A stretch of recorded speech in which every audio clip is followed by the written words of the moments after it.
Hello and good afternoon everyone. Today is the fourth lecture of sets. So first of all I want to revise the summary part of last lecture ना. तो last lecture में हम लोगों ने different operations पढ़े थे ना. Different operations में क्या क्या चीज़ें थी? Union of sets, intersection of sets, difference of sets, disjoint sets, symmetric difference of sets and of course complementary of any set. अच्छा, इतनी सारी जब चीज़ें आपने पढ़ी ना तो उसको कनेक्ट कैसे करना है, उसको कनेक्ट कैसे करना है क्वेश्चंस के रिस्पेक्ट में. तो आज अपन कुछ क्वेश्चंस भी लेंगे प्रूफ्स वाले और एक बार समरी कर लेते हैं तो बेहतर है. हालांकि लास्ट लेक्चर में मैंने वो आपको लिखवा दिया था लेकिन एक बार फिर से लिख रहा हूँ ना, फिर से लिख रहा हूँ. Suppose what is the meaning of this. कहीं पर लिखा हुआ है x belongs to A union B. What is the meaning of this? Its meaning is clearly x belongs to A or x belongs to B. That is the meaning. What is the meaning of double implication? X belongs to A or x belongs to B. What it implies? X belongs to A union B. तो left to right and right to left. अच्छा, इसका second part जो मैंने किया था कि x does not belongs to A union B की क्या मीनिंग है? x does not belongs to A union B. It always implies x does not belongs to A and x does not belongs to B. तो does not वाले में sequence कैसा connect हो रहा है ये बात समझ में आनी चाहिए आपको. अच्छा, नेक्स्ट इंटरसेक्शन के लिए लिखा था कि अगर x belongs to A intersection B बोल दिया, what is its meaning? Its meaning is that x belongs to A and x belongs to B. ये कॉमन पार्ट वाली बात थी और वेनिन डायग्राम की हेल्प से भी आप आसानी से देख पाते हो. अच्छा, तो डबल इंप्लीकेशन कर दिया. फिर आपने पढ़ा था साहब x does not belongs to A intersection B. What is its meaning? Its meaning is that x does not belongs to A or x does not belongs to B.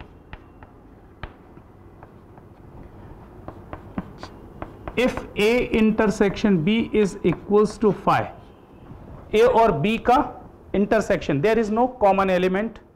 तो A intersection B अगर phi है, what is its meaning? It implies that A and B are disjoint sets. A and B are disjoint. अच्छा, फिर difference of sets के लिए आपने क्या पढ़ा था? x belongs to A minus B. What is its meaning? Its meaning is that x belongs to A and x does not belongs to B. अच्छा, फिर आपने पढ़ा था जी अगर B माइनस A होगा तो उसकी मीनिंग समझ में आती है, x belongs to B and x does not belongs to A. अच्छा, फिर आपने पढ़ा था सिमेट्रिक डिफरेंस ना. सिमेट्रिक डिफरेंस भाई x belongs to A symmetric difference B. इसका क्या मतलब निकलता है कि x does not belongs to A intersection B. फिर मैंने कॉम्प्लीमेंट्री की बात की थी कि अगर x बिलोंग्स टू A लिखा है तो definitely it means x does not belongs to its complement. अच्छा, x belongs to A complement की क्या मीनिंग होगी? x does not belongs to the set. भाई अगर कॉम्प्लीमेंट में है तो उस सेट में नहीं होगा. डबल इंप्लीकेशन भी लगा देता हूं. अच्छा, अपार्ट फ्रॉम दीज, इसके अलावा मैंने आपको यह बताया था कि देखो कॉम्प्लीमेंट्री का कॉम्प्लीमेंट्री को अपन इंप्लीमेंट कैसे करते हैं. बहुत तरीकों से कर सकते हैं ना. जैसे मैंने आपको कहीं पर यह शायद बता ही दिया था, एक बार फिर से याद दिला रहा हूं कि कहीं पर ऐसा लिखा हुआ ना कि अगर लिखा है x belongs to A union B, तो एक मीनिंग तो ये आपने समझ ही ली. तो क्या मैं ऐसा भी बोल सकता हूं it implies that x does not belongs to A union B complement.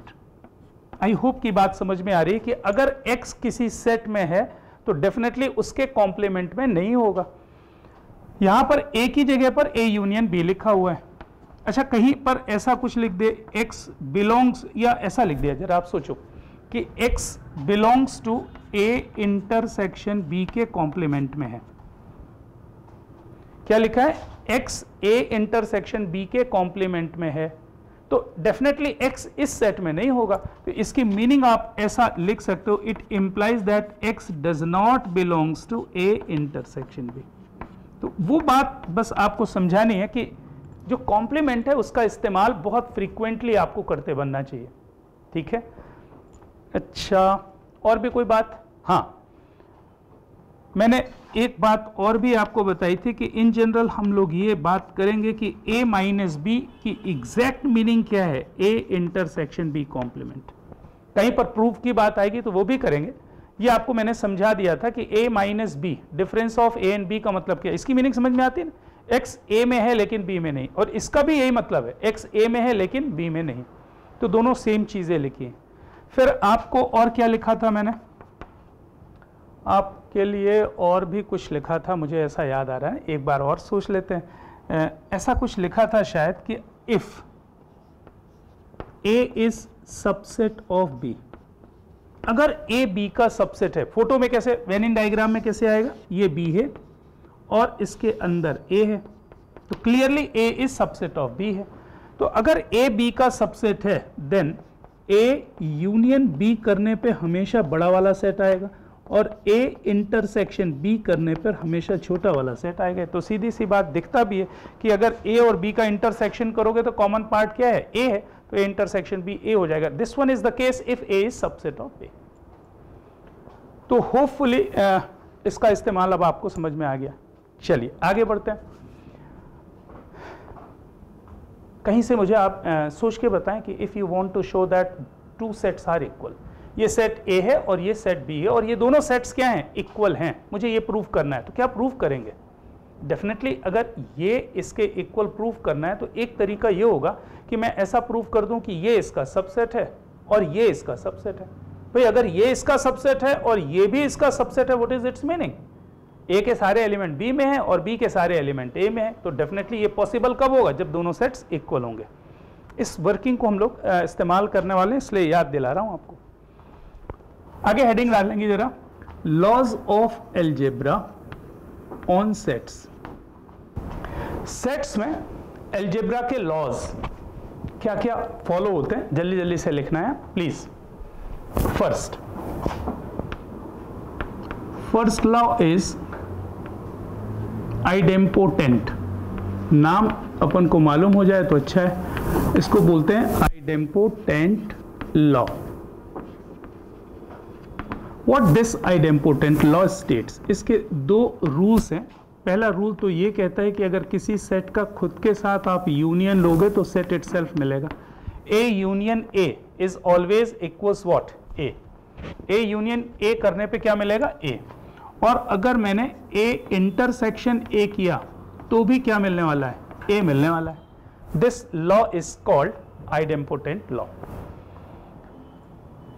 अच्छा, नेक्स्ट लिखेंगे, नंबर 2 पे आते हैं और लिखेंगे अपन identity law. What is the meaning of identity?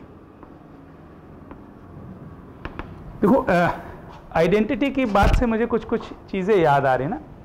पहली बात तो ये याद आ रहा है कि भाई आप फैशन शो में गए तो आपने नया ड्रेस पहना, कुछ भी, मान लीजिए कि आपने एक पॉलिटिशियन का रोल किया ना, पॉलिटिशियन का, तो पॉलिटिशियन का यूनिफॉर्म टाइप का कुछ बना करके आप गए, तो क्या उससे आपकी आइडेंटिटी चेंज हो जाएगी क्या? नहीं, आप तो दिनेश थे तो दिनेश ही रहोगे।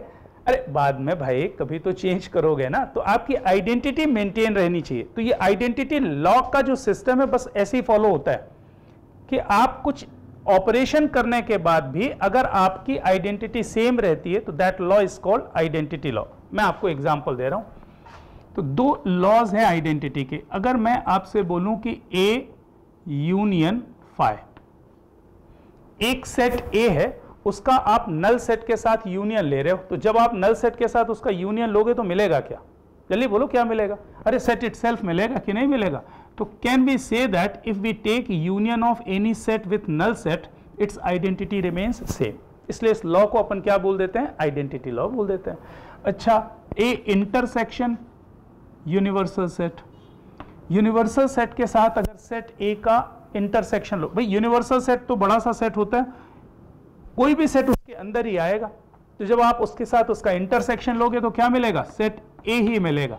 सो these two laws are known as what, identity law. अच्छा, नंबर 3 पे अपन आते हैं।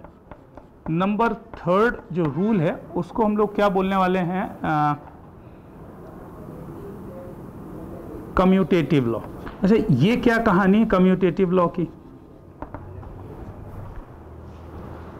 कम्यूटेटिव लॉ की कहानी कुछ ऐसी बनती है ना कि अगर आपने ए यूनियन बी किया, that is exactly same as B union A, और अगर आपने ए इंटरसेक्शन बी किया तो ये भी हो जाएगा बी इंटरसेक्शन ए। कम्यूटेटिव का मतलब तो समझते हो ना, ऑर्डर चेंज करना। तो ऑर्डर चेंज करने से यूनियन में कोई फर्क नहीं पड़ता, इंटरसेक्शन में भी कोई फर्क नहीं पड़ता, इसको अपन बोलेंगे कम्यूटेटिव लॉ। अच्छा, नंबर 4 पे आते हैं, तो नंबर 4 को बोलेंगे associative law. What is the meaning of associative law? ये एसोसिएटिव की मीनिंग याद होगी आपको, पहले भी पढ़ चुके हो ना, ब्रैकेट्स आप चेंज करते हो। तो आप जरा देखो, ये मैंने लिखा A union B union C. अभी बी और सी के साथ अपन ने ब्रैकेट बनाया है, अब अपन ने क्या किया, ए यूनियन बी कर दिया with bracket union C. That is the meaning of associativity. अच्छा, इंटरसेक्शन में भी ये फॉलो होगा, A intersection B intersection C, that will be same as A intersection B in bracket intersection C. तो ये 4 laws आपने पढ़ लिए। पहला लॉ आइडेम्पोटेंट, फिर second identity, commutative and associative law. आप अगर नोट कर लो तो मैं आगे बढ़ूं। नंबर 5 पे आता है डिस्ट्रीब्यूटिव लॉ। अच्छा, डिस्ट्रीब्यूटिव लॉ की क्या कहानी है ना, डिस्ट्रीब्यूटिव लॉ की क्या कहानी है, अरे बचपन में अपन वो डिस्ट्रीब्यूटिव तो पढ़ते ही थे ना, जैसे लिखा हुआ है, देखो ये लिखा है 2 × 3 + 5 है ना, इसको बोलते हैं क्या, मल्टीप्लिकेशन का एडिशन में डिस्ट्रीब्यूटर। अच्छा, डिस्ट्रीब्यूशन कैसे करते थे आप, इसको आप लिखते थे 2 × 3 + 2 × 5, ये कहलाता था distributive law, distribution of multiplication over addition. अच्छा, यहां पर भी क्या है कि 2 ऑपरेशंस आप जानते हो, एक होता है यूनियन और एक होता है इंटरसेक्शन। यूनियन का मतलब और, इंटरसेक्शन का मतलब एंड। दूसरी तरह से इसकी मीनिंग देखें तो यूनियन का मतलब होगा प्लस और इंटरसेक्शन का मतलब होगा मल्टीप्लिकेशन। ठीक है, तो डिस्ट्रीब्यूटिव लॉ कुछ ऐसा होगा, A union B intersection C, that is equals to what, A union B intersection A union C. ए यूनियन बी इंटरसेक्शन सी क्या हो जाएगा, A union B intersection A union C. अच्छा, इधर से इधर भी होगा, इधर से इधर भी होगा। इंटरसेक्शन का डिस्ट्रीब्यूशन देखें, ए इंटरसेक्शन लिखा है, बी यूनियन सी लिखा है, this one is exactly same as what, A intersection C union, intersection B पहले आएगा, ए इंटरसेक्शन बी लिख लो, A intersection B union A intersection C. So these 2 laws are known as what, distributive law. ठीक, तो देखो ये 5 laws जो आपने पढ़े, ये आपको केवल लर्न करना है, समझ में तो आ ही जा रहा है। ये एग्जाम में पूछे जाने वाले क्वेश्चंस नहीं है कि प्रूव दिस, ये क्वेश्चन जो पूछे जाने वाला है वो है 6th लॉ। तो ये आपको जरा अच्छे से नोट करना है, 6th law, and this law is called D Morgan's law. De Morgan साहब के 2 लॉज है ना, एक लॉ ए लिख दिया मैंने।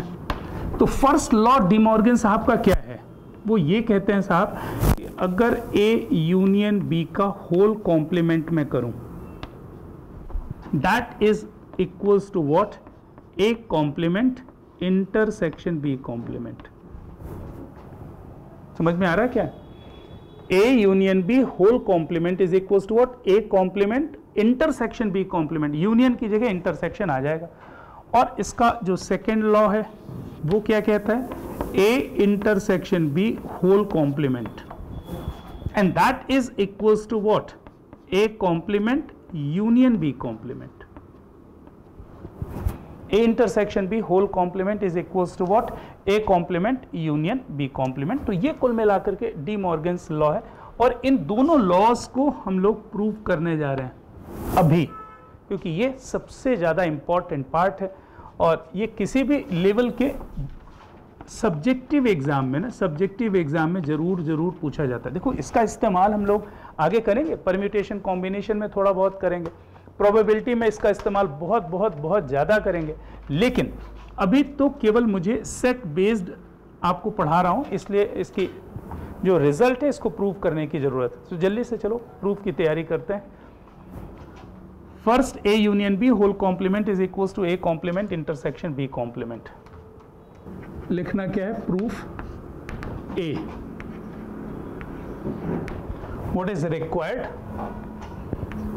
A union B whole complement is equals to A complement intersection B complement। अच्छा, पहले ये जो प्रूफ करना है ना, इस प्रूफ के बारे में पहले से अपन बात कर लेते हैं कि करेंगे क्या अपन। देखो लेफ्ट साइड में एक सेट लिखा हुआ है और राइट साइड में भी एक सेट लिखा हुआ है, और क्या बोल रहा है कि ये सेट इस सेट के इक्वल प्रूफ करना है। और मैंने अभी आपको बताया कि अगर मुझे प्रूफ करना हो कि ये सेट इस सेट के इक्वल है तो क्या करेंगे, प्रूफ करेंगे this one is subset of this one. अच्छा, वो कैसे प्रूफ करेंगे, take any arbitrary element of this set and show that arbitrary element also belongs to this. What is its meaning, this one is subset of this one. फिर second case में क्या करेंगे, इसको इसका सबसेट प्रूफ करेंगे, और वो कैसे करेंगे, take any arbitrary element of this set and show that arbitrary element also belongs to this। तो ये इसका सबसेट, ये इसका सबसेट, दोनों सेट से इक्वल हो गए, ये वर्किंग होगी। तो चलो मैं लिख के बता रहा हूं, late x be any arbitrary element, x be any arbitrary element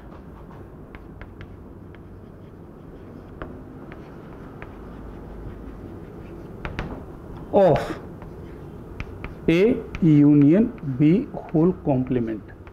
मैंने x इसका एक आर्बिट्री एलिमेंट ले लिया। Now x belongs to A union B whole complement. चलो, can we say that x does not belongs to A union B? अरे कोई doubt है क्या इसमें?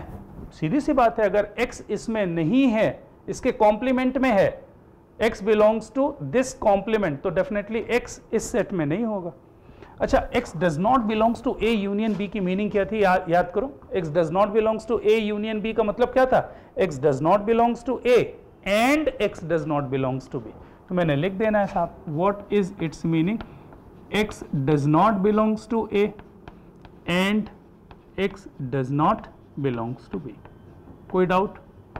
अच्छा, अगर x a को बिलोंग नहीं करता तो बिलोंग किसको करेगा, can we say that x belongs to A complement, and की जगह पे तो एंड ही रहेगा, और यहां पर मैंने लिख दिया x belongs to B complement. सही है। अब देखो इसको ऐसा पढ़ते हैं ना, x belongs to this and x belongs to this. What is its meaning, x belongs to this intersection this. तो can we write this one, x belongs to this one intersection this one। तो मैंने कहां से start किया था, x belongs to this, और क्या prove कर दिया कि x belongs to this। what is its meaning, what is its meaning, can we say that A union B whole complement is subset of A complement intersection B complement? किसी को कोई doubt? इसको मैंने लिख दिया साहब एक्सप्रेशन नंबर 1। सही है, मैं याद दिला रहा हूं क्योंकि ये फर्स्ट क्वेश्चन आप कर रहे हो प्रूफ का। तो choose any arbitrary element of this set, और ये शो कर दो कि वो आर्बिट्री एलिमेंट इसमें भी है। तो x belongs to this implies x belongs to this. What is its meaning, x this one is subset of this one. कोई परेशानी इसमें नहीं है। अच्छा, दूसरा सेगमेंट क्या लेना है, ये पहला पार्ट हो गया। अब मुझे ये प्रूफ करना है कि ये इसका सबसेट है, तो इसका एक आर्बिट्री एलिमेंट लेंगे ना। तो मैं इस बार पूरा स्टेटमेंट नहीं लिख रहा हूं, late y is an arbitrary element of that set, a complement intersection b complement। मान लिया मैंने कि y इसको बिलोंग करता है। So now y belongs to this, इसकी क्या मीनिंग निकलती जरा बताओगे? y belongs to this, definitely what it implies, y belongs to this and y belongs to b dash। कोई प्रॉब्लम? अच्छा, इसकी क्या मीनिंग होगी? इसकी मीनिंग होगी y does not belongs to a and y does not belongs to b। and what is the meaning of this? y does not belongs to this and y does not belongs to this, what is its meaning? y does not belongs to a union b। देखो अब ये summary में हमने सब कुछ बता दिया है, बार बार उस चीज पे परेशान ना करें अपन, है ना, कि y इसको बिलोंग नहीं करता और y इसको भी बिलोंग नहीं करता। इसका मतलब क्या है? y belong does not belongs to a union b। अच्छा, अगर y इसको बिलोंग नहीं करता तो इसका क्या मतलब है? y बिलोंग किसको करेगा साहब? a यूनियन b के होल कॉम्प्लीमेंट को करेगा। तो स्टार्ट कहां से किया? y बिलोंग्स टू दिस और क्या शो कर दिया? y belongs to this. y belongs to this implies y belongs to this। Can we say its meaning is that a complement intersection b complement is subset of a union b whole complement? ये हो गया साहब number 2, ये number 1, ये number 2, सही है। this one is subset of this one and this one is subset of this one। so from 1 and 2 can we conclude? तो यहां पर मैं लिख सकता हूं कि from 1 and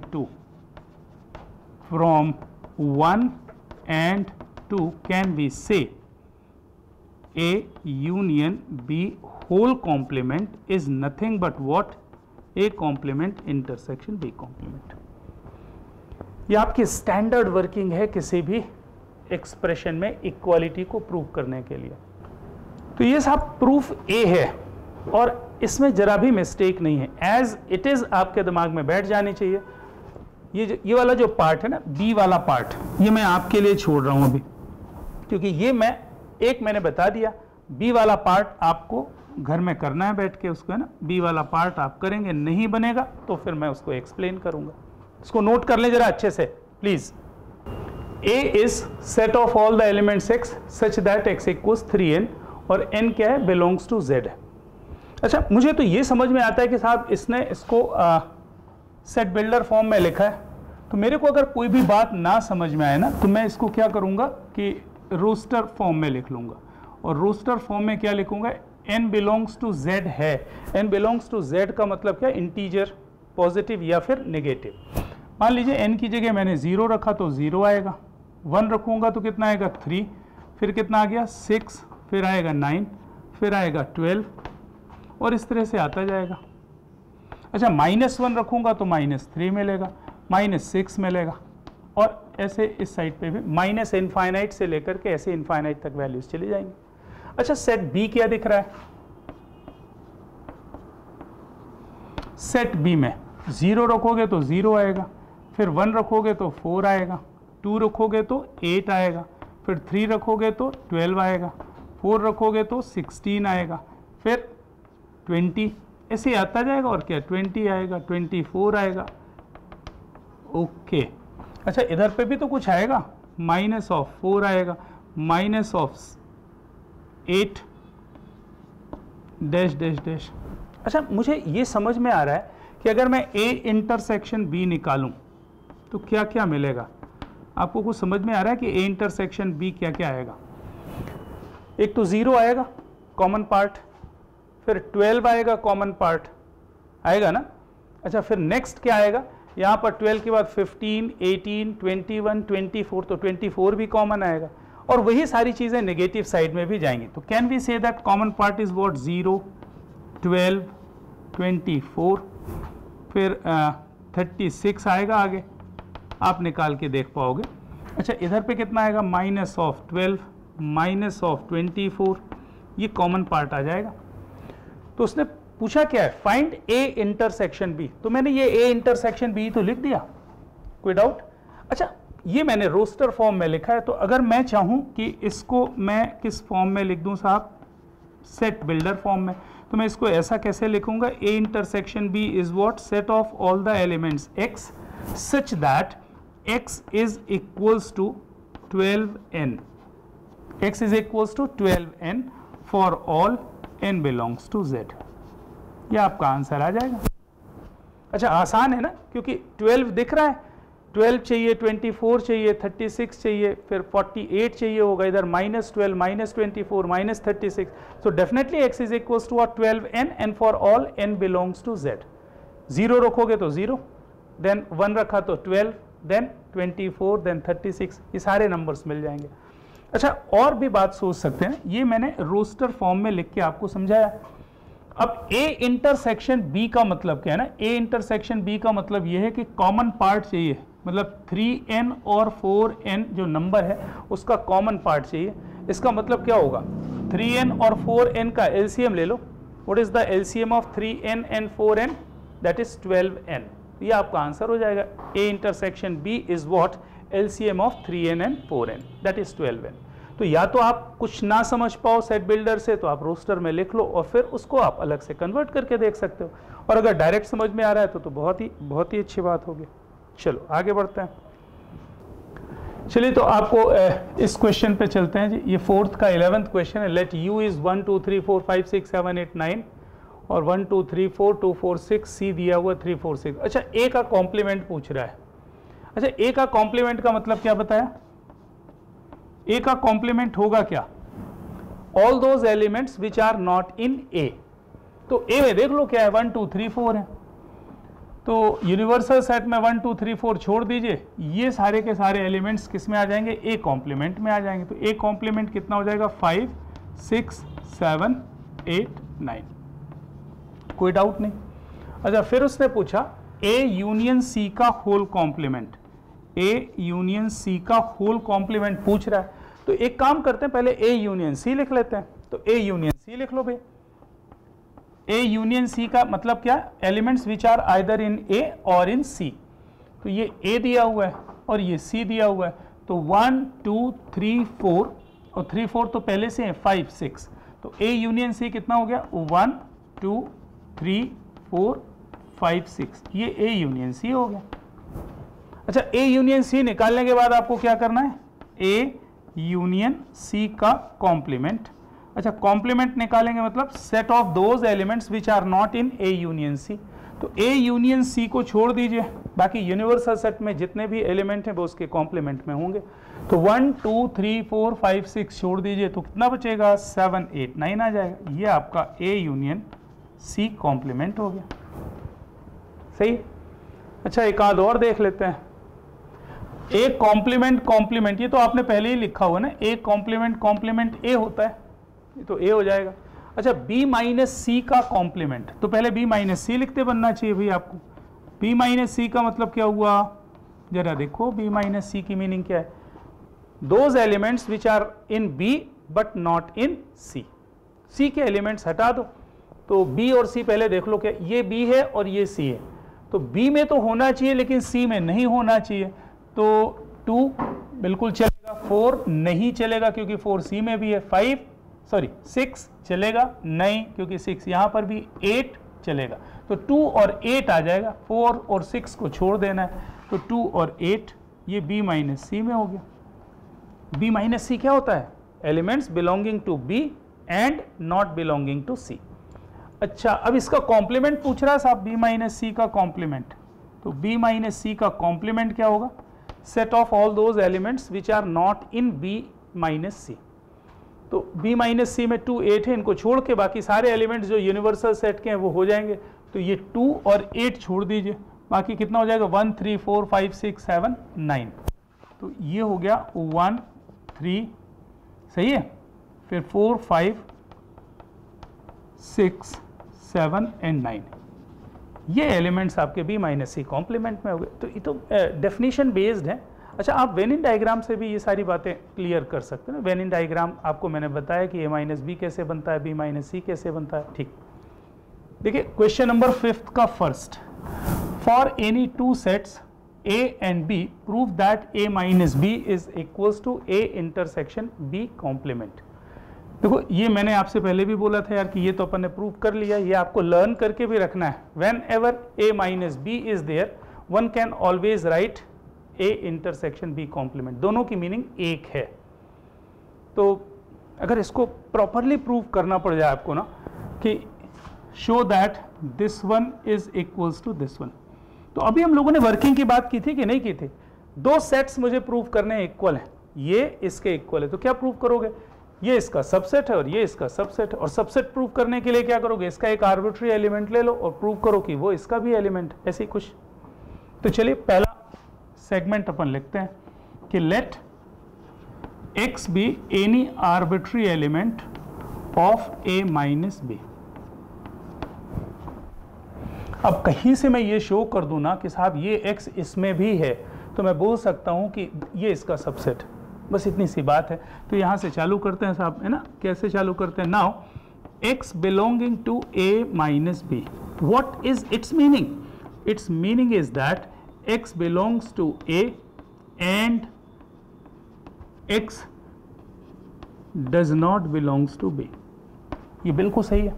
अच्छा, इसको मैं क्या ऐसा लिख सकता हूं कि x बिलोंग्स टू a जैसा था एज इट इज लिख दिया, एंड अच्छा साहब x does not belongs to b है, तो बिलोंग किसको करेगा भाई? x belongs to b complement.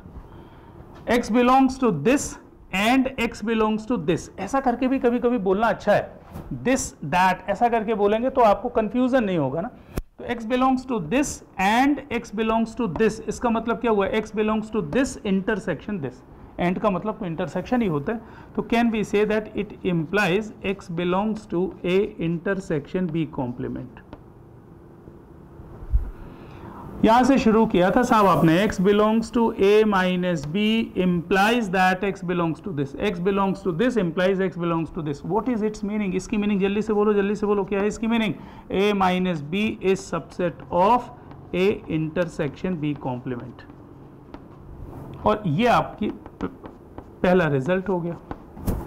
दूसरा रिजल्ट मुझे ये शो करना है कि ये इसका सबसेट है, तो एक आर्बिट्री एलिमेंट भाई राइट साइड का भी ले लो।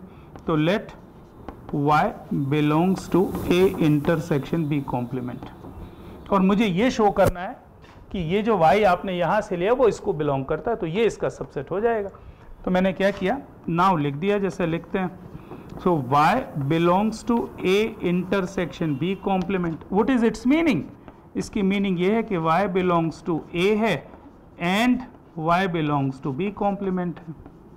अरे y belongs to this intersection this का मतलब क्या? y belongs to this and y belongs to this, and what is its meaning? Its meaning is y belongs to a and y does not belongs to b। और इसकी meaning क्या है? इसकी meaning ये है साहब कि y belongs to a minus b है। तो y belongs to this implies y belongs to this, can we say a intersection b complement is subset of a minus b? तो a minus b complement इसका subset है, ये result number 2 हो गया। तो this one is subset of this one and this one is subset of this one, एक दूसरे के सबसेट्स हो गए। इसका मतलब क्या हुआ? 1 और 2 से आप बोल सकते हो साहब कि a माइनस बी हमेशा हमेशा किसके इक्वल होगा? a इंटरसेक्शन b कॉम्प्लीमेंट के होगा। वेन एवर रिक्वायर्ड आप कभी भी क्या कर सकते हो? इसका इस्तेमाल कर सकते हो। सही है, ठीक है, आगे बढ़ते हैं साहब। अच्छा देखो, बचपन से इक्वेशन को प्रूव करने की आपको प्रैक्टिस करवाई जाती है कि इक्वेशन को प्रूव करो। जैसे अभी अपन ने क्या प्रूव किया कि ये सेट इस सेट के इक्वल है। तो कैसे प्रूव किया? अपन ने कुछ इस तरह से प्रूव किया कि ये इसका सबसेट है और ये इसका सबसेट है, तब आपने प्रूव किया इसको।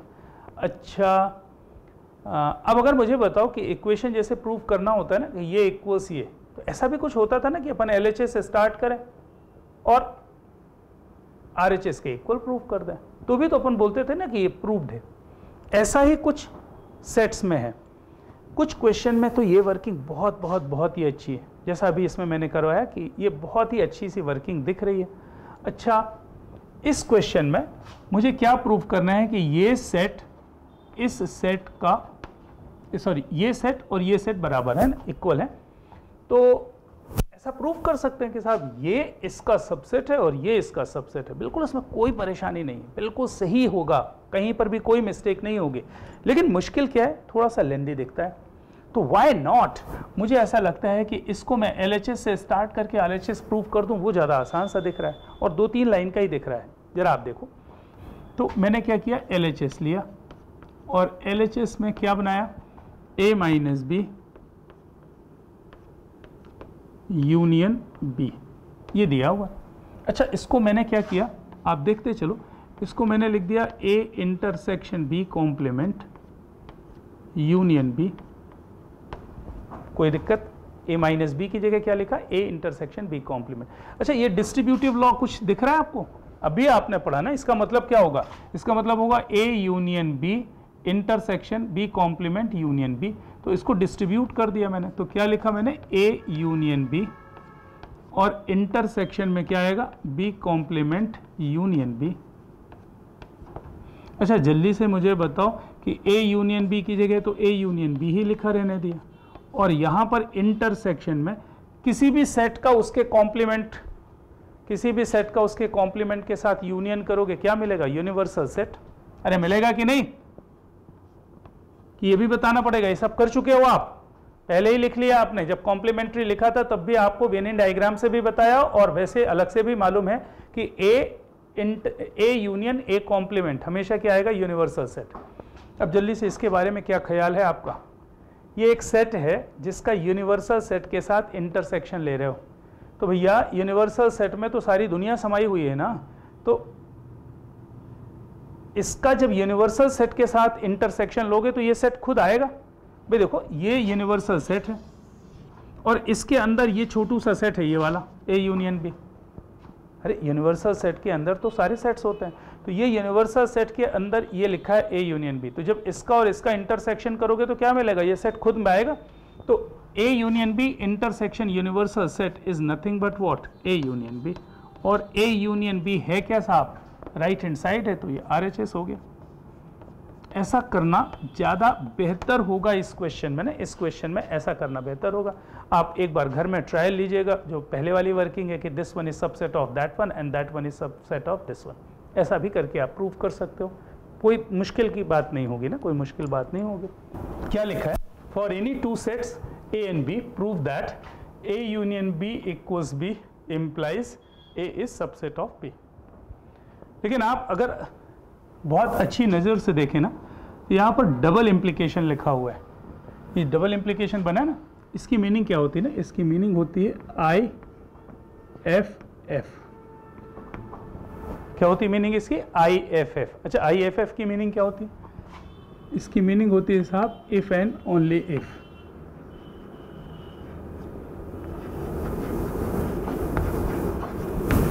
ये मीनिंग है साहब इसकी। अच्छा, फिर इसकी मीनिंग ये है तो इससे क्या होता है, क्या होता है उसकी बात ही करनी है। For any two sets A and B prove that A union B equals B implies A is subset of B। तो इसमें है क्या, इसमें है क्या, बहुत ध्यान से देखें। ये डबल इम्प्लीकेशन ये शो करता है कि दिस वन इम्प्लाइज दिस और दिस वन इम्प्लाइज दिस, ये है तो ये है तो ये, मतलब इसमें दो क्वेश्चंस इन्वॉल्व हैं।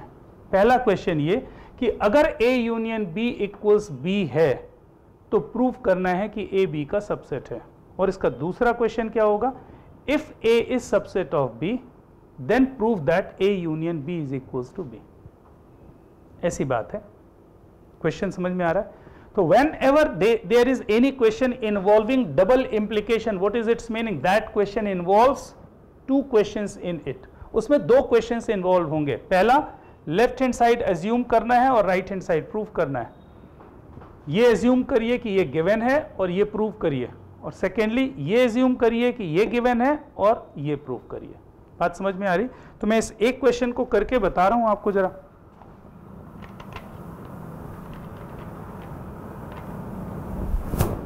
देखें जरा। तो first given A union B is equals to B, and to prove A is subset of B. ये पहला पार्ट होगा. First we assume that this one is given and you must show this, and secondly assuming this and we'll show this.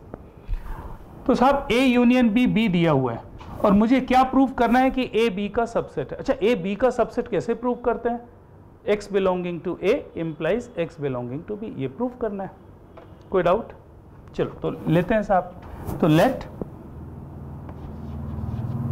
X is any arbitrary element belonging to A. तो now X belonging to A, और मुझे prove करना है साहब कि ये X B में भी है. तो कैसे प्रूव करेंगे भाई? X belongs to A, can we say that X belongs to A union B? अच्छा, दिमाग में कैसी आई बात मेरे? अरे भाई, अगर X A को बिलोंग कर रहा है तो X A यूनियन B को बिलोंग करेगा कि नहीं? कैसे मालूम पड़ा? क्योंकि A यूनियन B का सबसेट होता है. याद करो, मैंने आपको जब यूनियन बताया था तो ये बताया था साहब, है ना, ऐसा एक यूनिवर्सल सेट लिया था ऐसा. अब ये तो आपका सेट A है. कौन सा वाला? ये वाला पार्ट सेट A है, ठीक है. और A यूनियन B कौन सा है? A यूनियन B तो पूरा का पूरा है ना, अंदर वाला. तो क्या आपने ऐसा कभी लिखा होगा ना कि A is always a subset of A union B? तो A यूनियन B का सबसेट होगा ही होगा. तो अगर X A में है तो डेफिनेटली X किस में होगा? A यूनियन B में होगा. तो X belongs to A implies X belongs to A union B. अच्छा, A union B क्या दिया हुआ है? B. तो can we say that X belongs to B? अब बस खत्म. X belongs to A implies X belongs to B. What is its meaning? A is subset of B. ये पहला पार्ट कंप्लीट हो गया साहब, ठीक है. अच्छा, सेकेंड क्या दिया हुआ है साहब? जल्दी बोलो, जल्दी बोलो, क्या दिया हुआ है? Given A is subset of B. ये B का सबसेट है. और प्रूव क्या करना है? To prove A minus B is equals to B. नहीं, A माइनस B नहीं. क्या प्रूव करना है? A union B. I am sorry, आपको प्रूव करना है कि A union B equals B है.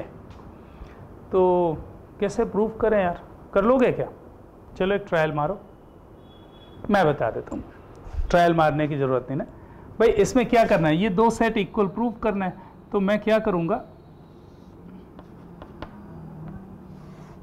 ऐसा प्रूव करूँगा कि ये इसका सबसेट है और ये इसका सबसेट है. ऐसा प्रूव कर लेते हैं. चलो करके देखें with the help of this. ये गिवन है, इतना ध्यान रखना है. तो पहला part, let X belongs to A union B. अरे ये इसका सबसेट प्रूव करना है तो क्या करोगे? एक आर्बिट्री एलिमेंट इसका लोगे और प्रूव करोगे कि वो B में भी है. तो मैं लिख देता हूं X belongs to A union B. So now X belongs to A union B की क्या मीनिंग निकलती है साहब? इसकी मीनिंग होती है कि X belongs to A और X belongs to B. सही है. अच्छा, जरा ये बताओ, अगर X A को बिलोंग कर रहा है तो क्या X B को भी बिलोंग करेगा? उसको भूल जाओ, ये जो पार्ट है इसके बारे में बात नहीं कर रहा. अगर X A को बिलोंग कर रहा है तो क्या X B को बिलोंग करेगा? हाँ करेगा भाई. क्यों? क्योंकि A B का सबसेट है. तो अगर A में है तो B में तो होगा ही होगा. तो मैं इसको लिख सकता हूँ. What is its meaning? Its meaning is that X belongs to B और X बिलोंग्स टू B. अच्छा, इसकी मीनिंग क्या समझ में आती है? इसकी मीनिंग ये समझ में आती है कि X belongs to B union B. और आइडेम्पोटेंट लॉ ये कहता है कि B यूनियन B कितना होता है? B होता है. तो X बिलोंग्स टू कितना आ गया? B. तो मैंने शुरुआत कहाँ से की थी? यहाँ से. X A यूनियन B को बिलोंग करता है और क्या प्रूव कर दिया कि X B को भी बिलोंग करता है. What is its meaning? A union B is subset of B. यह आपका पहला हो गया पार्ट. अब दूसरा पार्ट यहाँ से चालू करूँगा और ये प्रूव कर दूंगा कि ये एक इसका आर्बिट्री एलिमेंट लूंगा और बता दूंगा कि वो आर्बिट्री एलिमेंट इसमें भी है, इसका मतलब ये इसका सबसेट है। तो सेकेंड नंबर और फर्स्ट नंबर से प्रूव हो जाएगा कि ये दोनों इक्वल हैं। किसकी हेल्प लूंगा? इसकी हेल्प लूंगा। तो कर लेते हैं। तो now let y belongs to b, और मुझे लगता नहीं कि उसके लिए इतनी लंबी जरूरत पड़ने वाली है।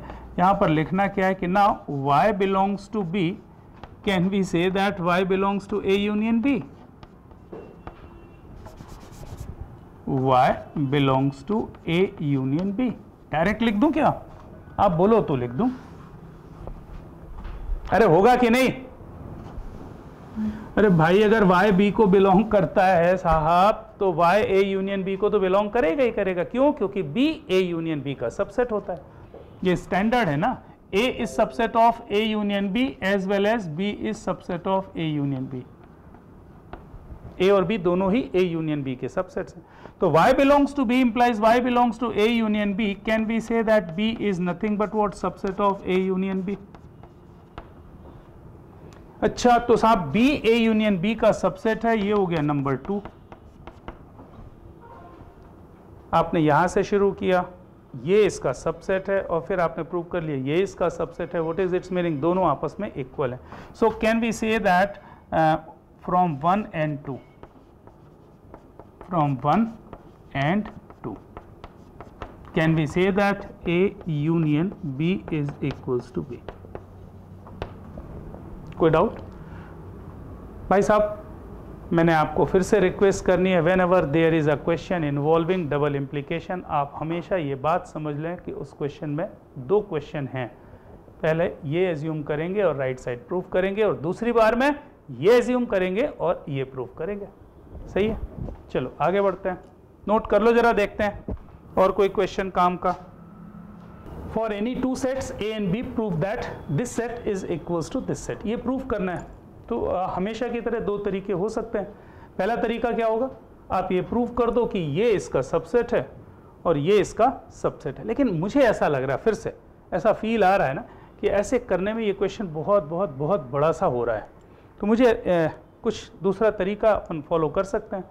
तो अपन क्या करें कि LHS ले लें और इसको ये छोटा वाला प्रूव कर दें। देखो हमेशा ये बात समझ में आनी चाहिए कि है ना, बड़े से छोटा प्रूव करना आसान है ना, छोटे से बड़ा प्रूव करने में थोड़ा सा टाइम लगेगा, मैनिपुलेट करना पड़ेगा। तो आप बेहतर है कि बड़े से छोटे पे चलें। तो देखो LHS पे मैं गया और यहाँ पे मैंने लिखा साहब A intersection B union A minus B। ये आपका LHS लिखा हुआ है ना, A intersection B union A minus B। अच्छा तो क्या मैं इसको ऐसा लिख सकता हूं? A intersection B union A intersection B complement. आप बोलो तो भाई क्वेश्चन नंबर 1 में आपने प्रूव किया है ना कि A माइनस B क्या होता है? A इंटरसेक्शन B कॉम्प्लीमेंट होता है। तो अगर ये मालूम है कि A minus B intersection B complement होता है तो इम्प्लाइज नहीं ना, इम्प्लाइज नहीं, ये इसके इक्वल है साहब। अच्छा इसको देख के कुछ याद आ रहा है? कुछ याद आ रहा हो तो बताओ। तो मुझे ऐसा लग रहा है कि साहब ये तो मैं कुछ ऐसा लिख सकता हूँ ना, A intersection B union B complement, ऐसा लिख सकता हूँ क्या? अरे डिस्ट्रीब्यूटिव लॉ भाई, इसको आप ओपन करोगे तो यही मिलेगा ना, A intersection B union A intersection B complement, वही तो लिखा हुआ है। ये डिस्ट्रीब्यूटिव लॉ आपने जो पढ़ा हुआ है वही एग्जैक्टली इसकी जगह पर ये और इसकी जगह पर ये कभी भी लिख सकते हो आप। तो इसकी जगह पर ये लिख दिया साहब। कोई डाउट? अच्छा फिर मुझे ये समझ में आया कि ये A इंटरसेक्शन जो लिखा है ना, A इंटरसेक्शन, और ये लिखा है यूनिवर्सल सेट। किसी भी सेट का खुद के कॉम्प्लीमेंट के साथ यूनियन करेंगे तो यूनिवर्सल सेट मिलेगा, और किसी भी सेट का यूनिवर्सल सेट के साथ इंटरसेक्शन करने पर सेट इटसेल्फ मिलता है। तो लो खत्म, ये RHS हो गया।